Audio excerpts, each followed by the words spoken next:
at Texas Southern, shoot, we beat Hampton in the 80s. So no, I don't. And unless somebody from the MEAC can tell me different, I Now don't this see next Hampton. one. Now this next one surprises me. Alabama State. I didn't expect them to be up that high up there. Alabama State won one national championship back in 1990, and after that they had 9 losing seasons. And again, until Coach Cole, my brother, took over at Alabama State and got them on the winning ways. We won 2 East Division championships.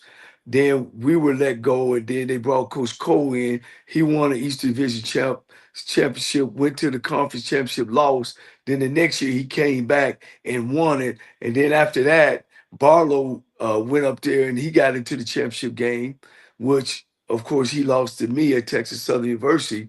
And since then, Alabama State just been a team. You know, they came from Division II. You know, without where Alabama A&M was. You know, so no, I don't believe they are tier 2 when you talk about history. You know what I mean? Okay. I don't believe that. So now we have on tier on the third level. We're talking Alabama A&M. You're looking at Division II Alabama A&M. You know, they always just had good teams, but never championship teams. You know, they made a championship run twice with Coach Anthony Jones, and he ended up losing. You know, just one out of the last. Shoot, man, it's been the last 30 years. You know, but A&M was good when they was in Division II under Coach. Dang, his name is. I'm looking at his face, but I'll get to it. So North Carolina Central as well, Division II. I remember I interviewed for a job in North Carolina Central where Larry Little was at, and they were mediocre. And then they gave it to Rudolph. They were mediocre. Uh, they didn't get good till Broadway took over. You know, and that was what, Campbell, 20 years ago maybe when Yeah. Broadway took over. Yeah. And then of course came behind him was the guys at Kennesaw now. The Howard Bison. No, no, no. They ran one good year and went in the 90s with Jay Skywalker, man, and I think they jumped in the championship game what a couple years ago. But then again, you know, I wish we could have some measurements, you know, of how many championship games, how many national championships, you know, winning record. You know, that could help us out a lot besides because a lot of these teams that we put up there is because of name. Prairie View A&M, one SWAC championship in 50 years. They're tier 3. They won one SWAC championship in 50 years. Come on. And then Bethune-Cookman. They're right beside Bethune-Cookman. Right beside Bethune. Because if that's the case, Bethune should go to the second tier because when Brian Jenkins was there, they won several MEAC championships or tied. They were there. They won more championships than Howard, Tennessee State, and we're talking about conference championships. Tennessee State has won 3 conference championships, but of course their history is strong. They won 3 conference championships since they've been in a conference. 2 was 98, 90, 99, and then one just this past year. You know. All right, going on down to the bottom. That's kind of an easy to call. Delaware, Morgan State, Norfolk, your beloved TSU, and Arkansas Pine Bluff. Now, you could argue the point of Arkansas Pine Bluff coming up and taking Prairie View's place. Of course, Prairie View had a 0-88 losing streak. They should be at the bottom, Coach. That's the thing that surprised me because I do know some of the history of Prairie View and involves 0-88. How they are not at the bottom tier, I have no idea. But I'll let Campbell go through his. Now you know Pine Bluff have won 2 SWAC championships in the last 15 years. 2. They won 2 SWAC championships. You know what I mean? But they was a Division II program as well. You I know? thought they were NAIA. Yeah. Well, that's where they started. Yeah. Then they went to Division II. So Okay. that's where I'm at. And that's why I'm saying it depends on how far you want to go back. Well, I think one of the things, and Coach, I like what you're saying, how far I go back, but I think the go back is the part of the building of the foundation, right? So when you're looking at the Gremlins, you're talking Eddie Robinson, Jake Gaither, Bob Hill, Big John Merritt, W.C. Gordon, Ace Mumford, and then, of course, Willie Jeff and those guys, South Carolina State. There's a foundation because one thing about a blue blood, if you just say Alabama, right, you say Ohio State, the reason why they get blue blood there because decade after decade, there was a level of consistency of winning. So when you're talking about not just a 10-year span, you're talking about 50s, 60s, 70s, 80s, 90s, all the way to 2000. Now, every school has, to your point, a dry period. But when I'm looking about, as they say, their history of football. So when I look at this blue blood tier, absolutely, Grambling, like I said, first of all, they got the most SWAC championships. So right there, you got the legendary Eddie Robinson. I told somebody, I had a conversation with Johnny Thornton called me today, and he's like, I don't know why people are talking about these blue bloods. I said, well, you went to Central, you wouldn't understand this conversation. Grambling is a blue. People don't understand. Grambling is still recruited off of Eddie Robinson. That lets you know how much of a blue blood and that legend is. So that's their stat. FAMU, once again, the Gaither years. You're talking about the Older Blocks Classic where they played the best of the best. Won a lot of them. Jax State beat them, I believe, in 62 for a national championship. We're talking about the school that won the first FCS championship. You're talking about one of the only HBCUs that actually won playoff games. Okay, then you're talking about Jax State. One of the things I think is also important when we're talking about Blue Bloods is the amount of players that they produce. Talking about Jax State with all the Hall of Famers, all the NFL players, legendary coaches, 20 SWAC championships. And you're talking about, again, winning through the 60s. Not as much as the 70s, Coach said, 80s, 90s, a little bit in the early 2000s, had a dead period in the 2000s, now back again in the 20s. So, again, that longevity. Same thing with Southern. Southern, Coach, I think that's the one I think everybody that knows football kind of look at because there's gaps in Southern. You got the great Ace Mumford that set the standard. Then Southern got kind of quiet, then came back with you saying Pete Richardson. But one thing what Southern has been interested about, they produce a lot of NFL players. They've won SWAC championship, but the thing they have not won as many national championships overall through their course of their history compared to I just thought it was a big period between I think it was 34 years when I was with Pete Richardson and we won a SWAC. I think the last time they had won a SWAC, I want to say in the 60s or the 70s when we got there. So that's why I was saying they had a long time. Southern out of all these can say, then of course, I mean, what can we say about South Carolina State? Can I interrupt you for one thing? Yeah. Because you're about to do it. Southern ain't none of these. Yeah. You know what I mean? You talking about 5, 6, 20 championships. Southern ain't none of those. Now, when you talk about fanfare and band and all that, that's a whole total difference. But I don't think they should be on that top tier. But go ahead. I'm sorry.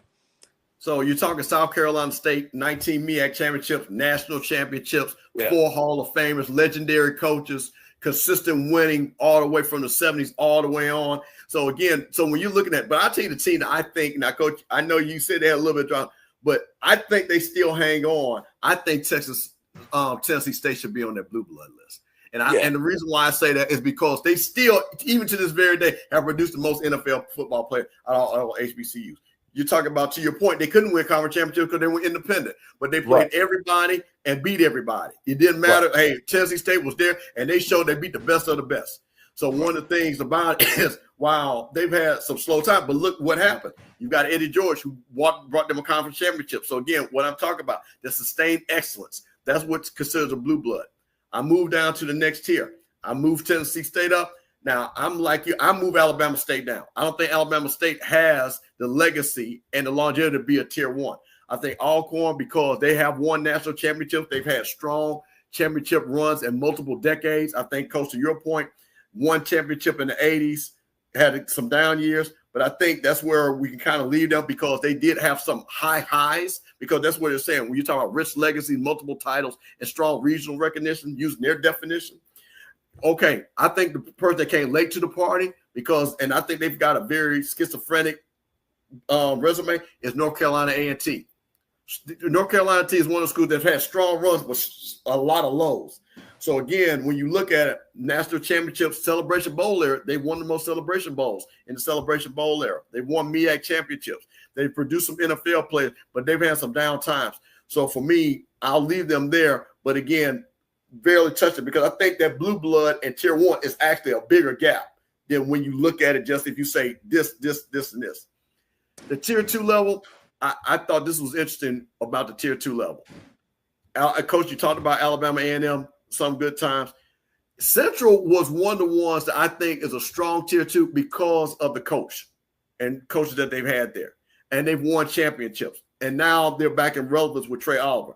Howard, I'm like you, Coach. I don't think Howard was a tier 2 team. I don't think they have the resume. They have won a national championship, but they have not been a consistent team where you can go decade in, decade point to a team here and there. They were terrible before Steve Wilson came there. They were terrible. And then they won them 2 years, and then they fell back off. You know what I mean? How would it just I just don't see them once again, just a history of championships. Yeah. You know what I'm saying?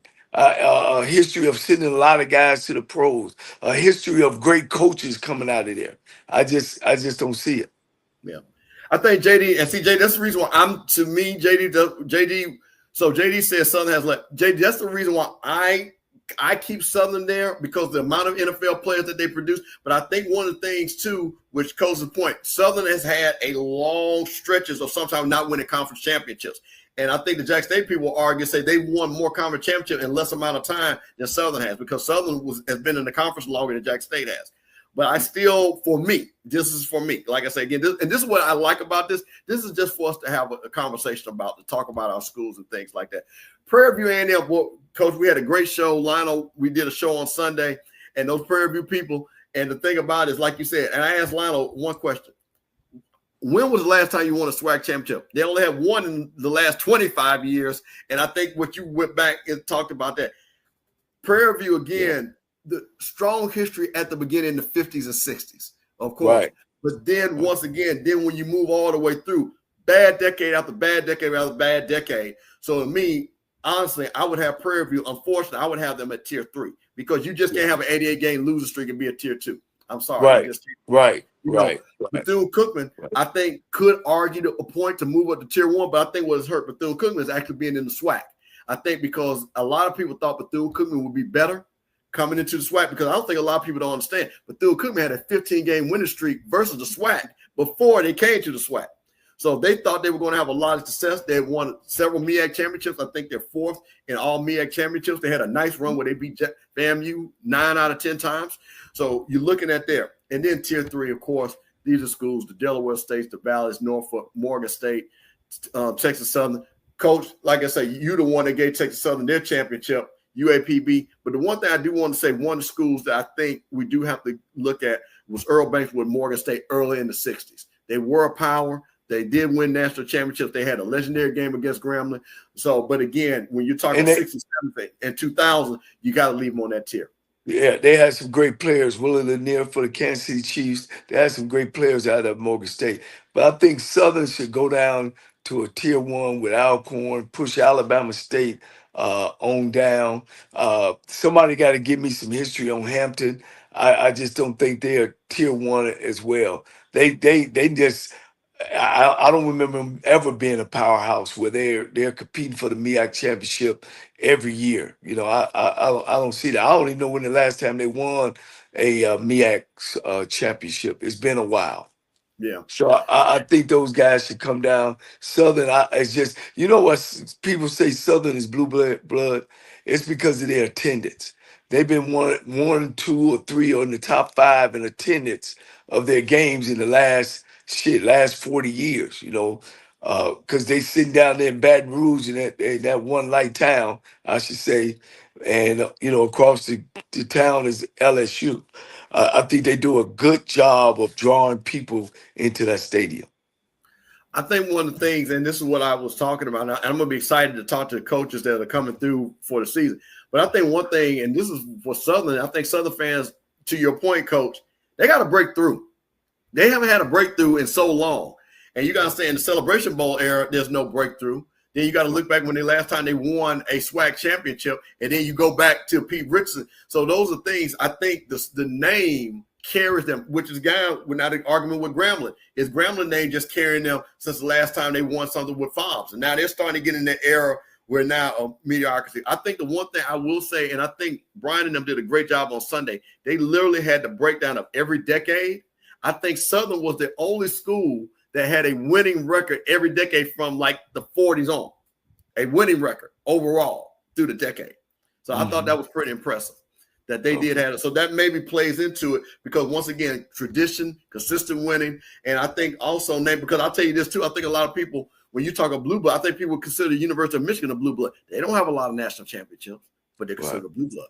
But to your point, Coach, if I'm going to use them on to the point with comparing Michigan and Southern, Michigan, the big stadium, the big house, the names and stuff like that, the Heisman Trophy winners. But when you start matching them against other blue bloods, they don't have as many national championships. Well, when I had Reggie Flood on the show, I asked him the question of who are considered blue bloods. Of course, he's a Southern alumnus. He left out South Carolina State and Jackson State and add Tennessee State into the four blue bloods. And he said the reason why he left Jackson State out is because they were an irrelevant franchise. They were an irrelevant school up until the 70s, the 60s or 70s or something. He said they didn't have any measure of success until the 70s, I want to say, he said. And that's why he left them out. Of course, A.W. Mumford had a run of 30 years at Southern. And so, but they did have the dark ages at Southern as well.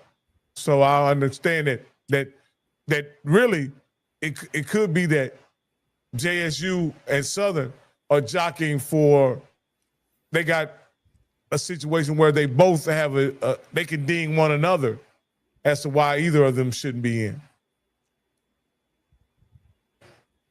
I'm okay. I'm gonna take that argument, but first of all, Jax State played for championships in the '60s because they played for FAMU, so I can talk about that. Jax State's got more NFL players that they produced.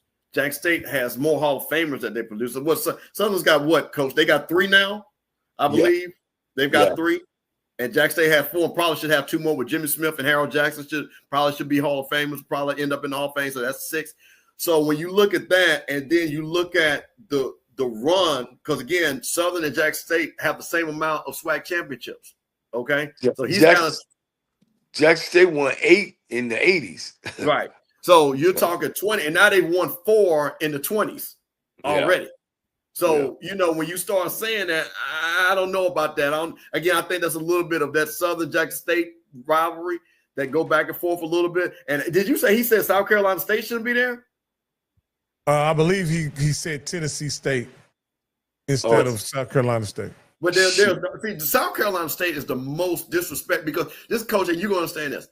We have a lot of people, and I'm telling you, SWAC people are very ignorant of MEAC football. I'm just being honest with you. And no disrespect to Coach Flood, because I know he played a thing like that. But there's no way that you can't say South Carolina State, 4 Hall of Famers, all those national championships, conference championships. Now, I may go back and listen to that, and he may have said South Carolina State. But I know he left Jackson State out of the mix. And I know he put Tennessee State in the mix. He may have had 5 in there. But I have to go back and look. So I don't want to attribute something to him that's not. Tennessee State put a whole bunch of people in the pros as well. But that's what they put in the most. So that's what I'm saying. When you start looking, when people start talking about blue bloods, again, you're talking to sustained success, historical significance. That matters. When you, again, that your name does matter. Again, that's why I use Grambling with the G. That historical, that's how you become national influence.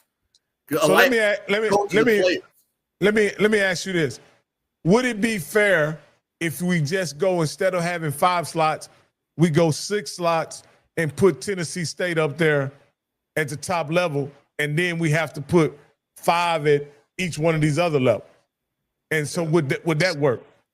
See, Well, I think the level is the level. Coach, go ahead. Go ahead. One of these things, most of these guys was Division II schools too.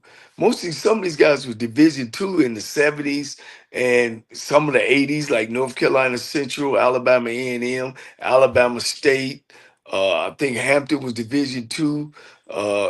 Some of these schools didn't come. Norfolk, I knew was Division II. Morgan State, I think was Division II. So Pine Bluff, I know was Division II. So some of these schools just start really coming into the Division One house, in the mid to late 80s. Okay. Well, Coach, one of the arguments that people, and this is one of the things to your point, and Coach, you remember this because FAMU, when we won our championship, we won the SIAC, but that's when everybody was in that big pool. You remember? When the FCS first started, it was the one, and get it, Coach, whatever the designation was, everybody was still in the same pool, even though we were in the SIAC compared to the SWAC.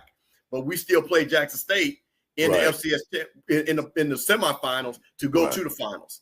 So that's the thing about it. When you sit back, and again, when I find this fun, again, I know, it's always biased when you have people, because I think I know a lot of Jax State people are outraged, because some people say, oh, Jax State should be a blue blood.